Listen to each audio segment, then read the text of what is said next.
We spent much of our Southwest road trip buried in crowds, and then, somehow, ended up completely alone at one of the most famous natural monuments in America.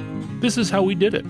Carved over millions of years by wind and rain, and a river that's long since given up, Rainbow Bridge is one of the largest natural bridges in the world, 290 feet tall, 275 feet across, and so graceful it looks like the Earth's own Victory Arch. You'd have to travel to the farthest reaches of either Chad or China to see a larger arch. We almost never visit those places, so we figured our visit to southern Utah was a great opportunity to see it. It's sacred to several Native American tribes, and it's on just about every must-see list for fans of natural wonders. But there's one problem. The water level of Lake Powell has dropped so low that the ferry that once whisked you to the monument no longer exists. Or at least it's not running. They've literally rolled up the sidewalk by detaching the floating dock from the shore of the monument, so it doesn't get beached with declining water levels. So how do you get there now? We found a couple of ways. Option 1, the Rainbow Bridge North Trail, 30 miles round trip through rugged desert with little shade. It requires a permit from the Navajo Nation to hike there. Option 2, the South Trail, a shorter 25-mile trek with much more elevation change that still requires permits, stamina, and possibly a small army of mules. In other words, you'd better start training. And so our rigorous training began. High-altitude wine tastings to train our bodies to withstand dehydration, high-calorie dining to build up fuel reserves for long days on the trail, and the occasional concert to build our cardio through rigorous toe tapping and enthusiastic applause. After weeks of, let's call it intense conditioning, we realized something important. There must be a better way. Instead of a grueling desert hike, we could rent a speedboat from Antelope Marina, which thanks to the low water levels, is closer to Rainbow Bridge than Wahweap Marina, the start of the now idle park shuttle boat. And then we discovered we could charter the boat, complete with a captain. When you first arrive at Antelope Marina, there's a sinking feeling like you've been had. It's a nice-looking facility that has everything you would want, except of course a lake. A local roadrunner brought us back to our childhood, but it sort of felt like we may have been the coyote. After some looking around, we finally saw the tops of boats, which gave us some comfort. Enter Captain Candace, a local who is an expert on the area that carted us down to the long drop to the actual lake. Over the course of the day, she earned her title of all-knowing master of time, space, and light. If anyone could navigate the shifting maze that is modern Lake Powell, it was her. Here's our trusty craft, a Chaparral XSS speedboat, which any expert on speedboats will tell you something interesting about this vessel. We know nothing about these things, but if it's good enough for all-knowing master of time, space, and light Captain Candace, it's good enough for us. Lake Powell was created upon the completion of the Glen Canyon Dam in 1966. This impressive structure is a mere 16 feet shorter than the more famous Hoover Dam, but over 100 feet wider. The flooding of Glen Canyon created one of the most stunning lakes in all of the world. But more important to this story, it's a much easier way to visit Rainbow Bridge than the grueling desert trek alternatives. Leaving the Antelope Marina, we passed houseboats so massive they looked like floating apartment complexes. Fun fact, many of these houseboats are assembled right here. They're way too big to transport overland, which means if Lake Powell ever drops to a dead pool level, these mansions might end up as desert condos. As we leave the marina, we start getting a sense of just how low the water level has become based on the bleached cliffs.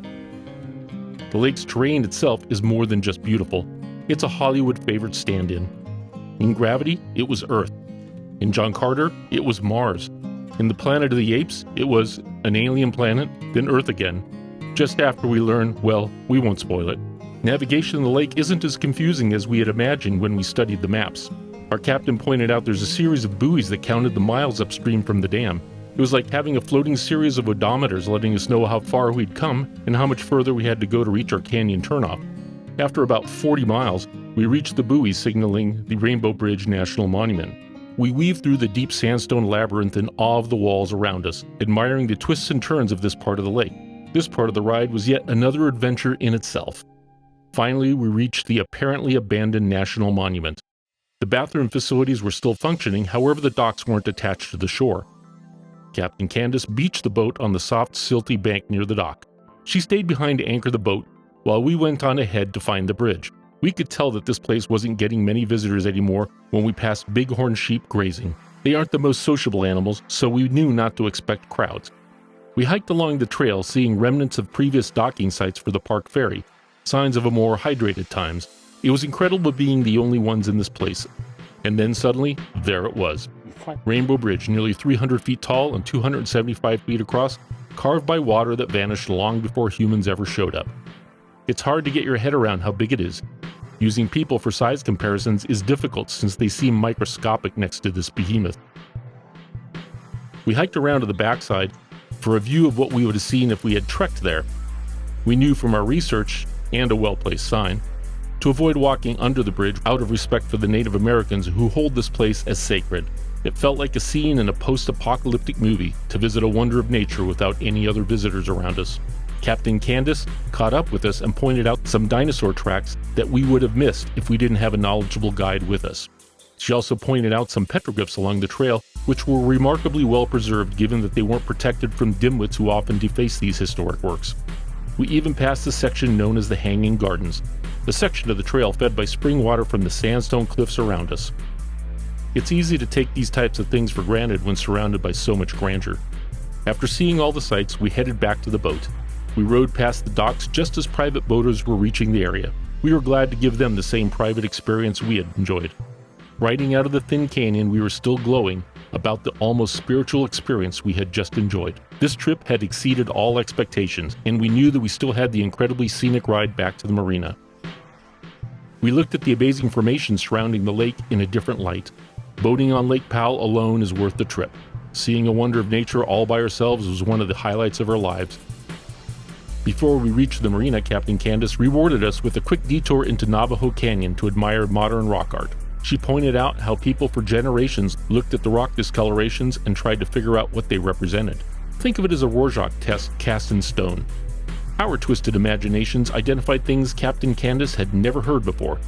We like to think of it as only mentally defacing the place, something we wish more people would do rather than physically defacing places. Let's just say, our ancestors didn't need screen time to enjoy themselves. All you need is nature and a little imagination. The waters bleaching the walls was a constant reminder of how low the lake's water levels are. Management of the Colorado River's water certainly is a pitiful example of how people don't work together effectively to preserve our environment. So here's what we learned. You can train, sweat, and suffer your way across the desert, or you can think outside the backpack. Sometimes the best adventures aren't about conquering nature, they're about finding clever ways to enjoy it. And if that means letting a local expert handle the hard parts while we snap photos and video, that's not cheating, that's smart travel.